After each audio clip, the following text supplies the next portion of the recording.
नमस्ते मित्र हो, मी डॉक्टर सुधीर नगरकर.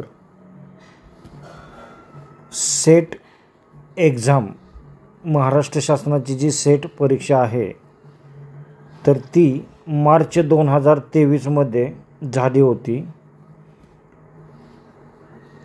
त्यामधील पेपर 1 जो आहे त्या पेपर 1मधील ए सेट या ठिकाणी आपण पाहत आहोत. तर या ए सेटमधील लॉजिकल रिझनिंग, आता mathematical reasoning, logical reasoning, data interpretation हे युनिट अतिशय महत्त्वाचे असतात. तर या युनिटमधील लॉजिकल रिझनिंगची निष्कारण भीती सेटनेट देणाऱ्या विद्यार्थ्यांनी घेतलेली असते. तर एक लक्षात घ्या की त्याची व्यवस्थित सखोल ॲनालिसिस करून तुम्ही जर अभ्यास केला तर कोणत्याही प्रकारच्या प्रश्नांना घाबरायची गरज नाही. तर या 2023च्या क्वेश्चन पेपरमधील आपण लॉजिकल रिझनिंगचे प्रश्न या ठिकाणी आपण पाहूयात. मला वाटतं क्वेश्चन नंबर 26 to 30 असे 5 प्रश्न आपल्याला लॉजिकल रिझनिंगचे विचारलेले असतात. तर चला, प्रश्न क्रमांक 26 या ठिकाणी दिलेलं आहे. पहा की पळण्याच्या शर्यतीत राणी शोभाच्या मागे आहे की जी आदितीच्या पुढे आहे. रेहाना आदितीच्या मागे आहे आणि राणीच्या पुढे आहे. तर शर्यतीमध्ये पुढून मागे कोणता क्रम बरोबर आहे? मग त्यामध्ये ABCD अशी उत्तर दिलेले आहेत. पहा, आदिती, शोभा, राणी, रेहाना. शोभा, आदिती, रेहाना, राणी. शोभा, रेहाना, आदिती, राणी. राणी, शोभा, रेहाना, आदिती. आता या सर्व ज्या मुलींची नावं दिलेली आहेत तर या पळण्याच्या शर्यतीमध्ये पुढून मागे कोणता क्रम आहे असा प्रश्न या ठिकाणी दिलेला आहे. तर या ठिकाणी प्रत्येक वाक्याचं डिस्क्रिप्शन पाहिल्यानंतर आपल्याला या प्रश्नाचं अचूक उत्तर देता येईल. त्यामुळं या ठिकाणी आपण पहिलं वाक्य वाचूया. पळण्याच्या शर्यतीत राणी शोभाच्या मागे आहे. आता पळण्याची शर्यत आहे. आता आपण इथं एक डायग्राम काढूया की ही पळण्याची शर्यत आहे. आता पहिल्या वाक्यात काय दिलेलं आहे की राणी शोभाच्या मागे आहे. म्हणजे या ठिकाणी शोभा आहे आणि या ठिकाणी राणी आहे. आता दुसरं वाक्य काय आहे की जी आदितीच्या पुढे आहे. जी आदितीच्या पुढे आहे. आता पळण्याच्या शर्यतीत राणी शोभाच्या मागे आहे हे क्लिअर आहे. आणि राणी शोभाच्या मागे आहे आणि जी आदितीच्या पुढे आहे. म्हणजे शोभाच्या पाठीमागे कोण आहे तर आदिती आहे. तर या ठिकाणी आपण आदिती असं लिहूया. आता रेहाना आदितीच्या मागे आहे आणि राणीच्या पुढे आहे. आता इथं रेहाना आहे. रेहाना आदितीच्या मागे आहे आणि राणीच्या पुढे आहे. म्हणजे राणीच्या पुढे कोण आहे? रेहाना आहे. आणि आदितीच्या मागे कोण आहे? रेहाना आहे. आणि शोभाच्या मागे कोण आहे? आदिती आहे. तर शर्यतीतून पुढून मागे कोणता क्रम बरोबर आहे? आता 1 नंबरला कोण आहे? शोभा आहे. 2 नंबरला कोण आहे? आदिती आहे. 3 नंबरला कोण आहे? रेहाना आहे. आणि 4 नंबरला कोण आहे? राणी आहे. तर शोभा, आदिती, रेहाना, राणी इथं दिलेलं आहे. पहा, शोभा, आदिती, रेहाना, राणी.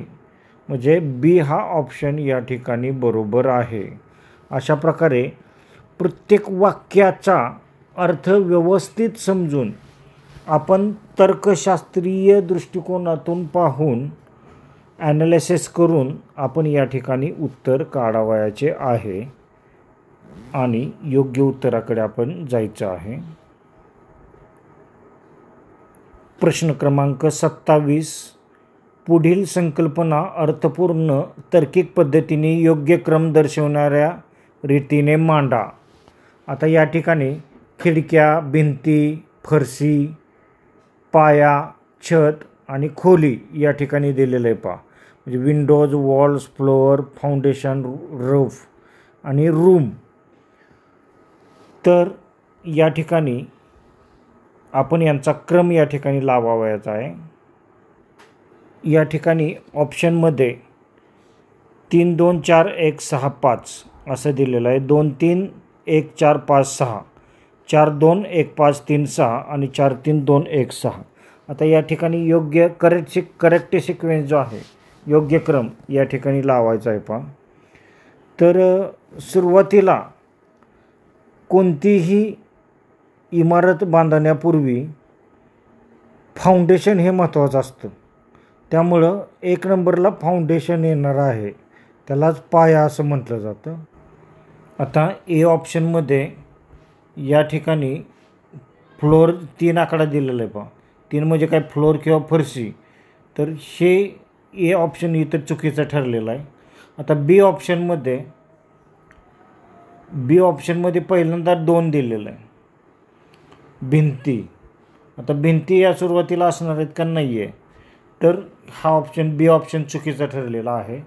आता सी ऑप्शन आणि डी ऑप्शन ज्याचं पहिल्यांदा 4 नंबर दिलेला आहे, म्हणजे 4 नंबरचा एक आकडा आहे, पाया पहिल्यांदा घातला जातो. त्यानंतर 2 नंबरला म्हणजे 4 नंतर 2 नंबरला भिंती बांधल्या जातात. म्हणजे पहिल्यांदा पाया खणला जातो, नंतर भिंती बांधल्या जातात, त्यानंतर खिडक्या उभ्या केल्या जातात.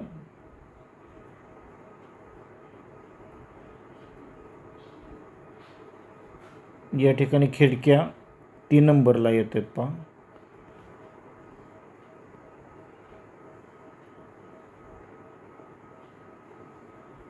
यांचा सिक्वेन्स आपण या ठिकाणी पाहणार आहोत पहा. की पहिल्यांदा काय, पाया,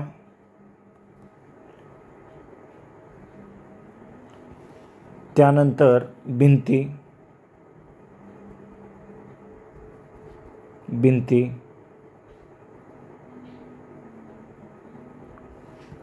त्यानंतर खिडक्या,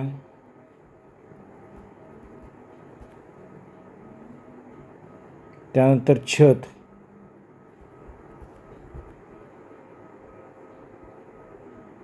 आणि नंतर फरशी आणि खोली.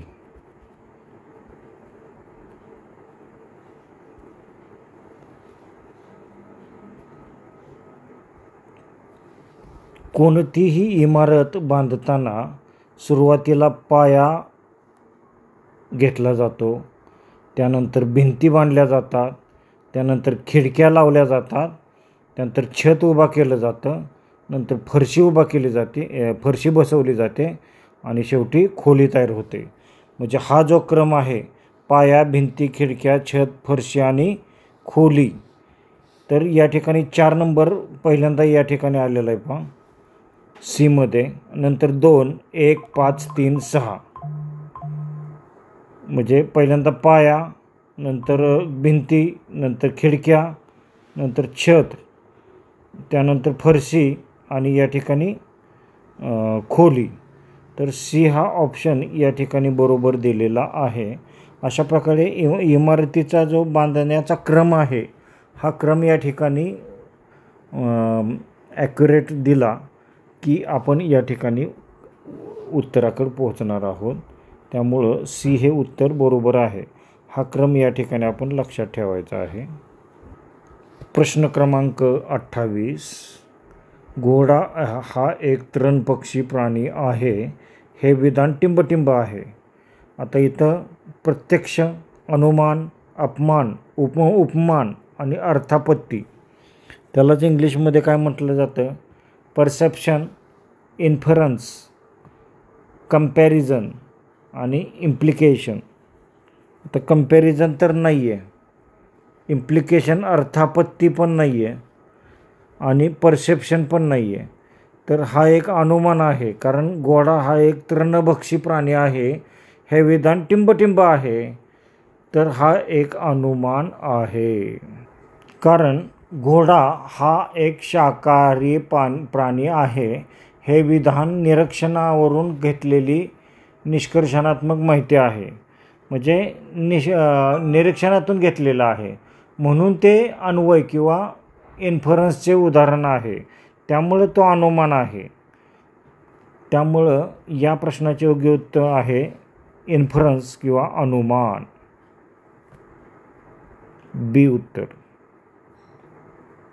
कारण घोडा हा गवत खातो, त्यामुळे तो शाकाहारी आहे, असं अनुमान या ठिकाणी व्यक्त केलेलं आहे. पहा प्रश्न क्रमांक 29, खाली दिलेल्या विधानावर आधारित कोणते निष्कर्ष उचित आहेत. आता विधान 1 काय दिलेलं आहे पहा. पहिलं विधान आहे काही प्राणी बुद्धिवान आहेत, आणि पहिला निष्कर्ष काय, सर्व माकडे बुद्धिवान आहेत.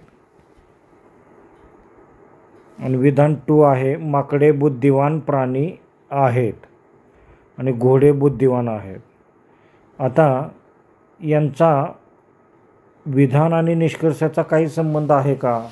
काही प्राणी बुद्धिमान आहेत, ठीक आहे, तर सर्व माकडे बुद्धिमान आहेत, तर या निष्कर्षाचा याचा काहीही संबंध नाही. त्यामुळे हे वाक्य विधान आणि निष्कर्ष चुकीचं आहे. आता दुसरं विधान जे आहे ते मग माकडे बुद्धिवान प्राणी आहेत, आणि दुसऱ्या विधानाचा निष्कर्ष काय दिला आहे, घोडे बुद्धिवान आहेत. तर याचाही काहीही संबंध नाही. माकडे बुद्धिवान प्राणी आहेत आणि घोडे बुद्धिवान प्राणी आहेत, काही संबंध नाही. त्यामुळं चारही विधान आणि निष्कर्ष चुकलेले आहेत. पहा आता ऑप्शन आपण पाहूया. ऑप्शनमध्ये संकेत असे दिले की फक्त 1 बरोबर, फक्त 2 बरोबर, 1 आणि 2 दोन्ही बरोबर, किंवा 1 किंवा 2 दोन्हीपैकी कोणतेही नाही. आता ही दोन्ही पण उत्तर चुकीचे आहेत, त्यामुळं 1 किंवा 2 दोन्हीपैकी नाही हे उत्तर या ठिकाणी बरोबर आहे. त्यामुळं डी हा पर्याय या ठिकाणी बरोबर दिलेला आहे. पहा प्रश्न क्रमांक 30, खालीलपैकी कोणती आकृती 3 संकल्पनांमधील संबंध बरोबर दर्शविते. आता इथं लघुउद्योजक, विवाहित आणि स्त्रिया हे 3 संकल्पना मधील संबंध बरोबर दर्शवणारी आकृती कोणती आहे, असा प्रश्न या ठिकाणी विचारलेला आहे. तर या ठिकाणी एक गोल, दुसरा गोल आणि तिसरा गोल असे या ठिकाणी गोल दिलेले आहेत. हा पहिला गोल, दुसरा गोल आणि तिसरा गोल. आता या ठिकाणी पहिला गोल, दुसरा गोल, तिसरा गोल असा दिलेला आहे. आणि सी पर्याय जो आहे तो हा एक गोल आहे, दुसरा गोल आहे आणि तिसरा गोल आहे, असे पर्याय दिलेले आहेत. आणि चौथा पर्याय तो एक गोल छोटा दिलेला आहे आणि मागं गोलात गोल दिलेला आहे. तर अशा प्रकारे ऑप्शन या ठिकाणी दिलेले आहेत. या ठिकाणी प्रश्नामध्येच उत्तर लपलेलं आहे. पहा की उद्योजक, विवाहित आणि महिला हे सर्व वेगवेगळे गट आहेत, जे काही प्रमाणात एकमेकांमध्ये मिसळतात. म्हणजे काही महिला असतात त्या विवाहित असू शकतात, काही विवाहित महिला आहेत त्या उद्योजक असू शकतात, जे काही प्रमाणात एकमेकांमध्ये मिसळतात. आणि काही महिला उद्योजिका असू शकतात, काही विवाहित महिलाही उद्योजिका असू शकतात, तर काही फक्त विवाहित किंवा फक्त उद्योजक असू शकतात. म्हणून योग्य आकृती असेल 3 वर्तुळे जे एकमेकांमध्ये छेदतात. म्हणजे हे जे वर्तुळ आहे, त्याचबरोबर हे दुसरं वर्तुळ आहे आणि हे तिसरे वर्तुळ आहे, ते एकमेकांमध्ये छेदतात. हे सी हे या ठिकाणी उत्तर बरोबर दिलेलं आहे. अशा प्रकारे आकृतीमधून योग्य उत्तराकडे आपण तर्क करून हे उत्तर या ठिकाणी सोडवायचं आहे. अशा प्रकारे तर्कशास्त्रीय विश्लेषण करून आपल्याला हे प्रश्न सोडवायचे असतात.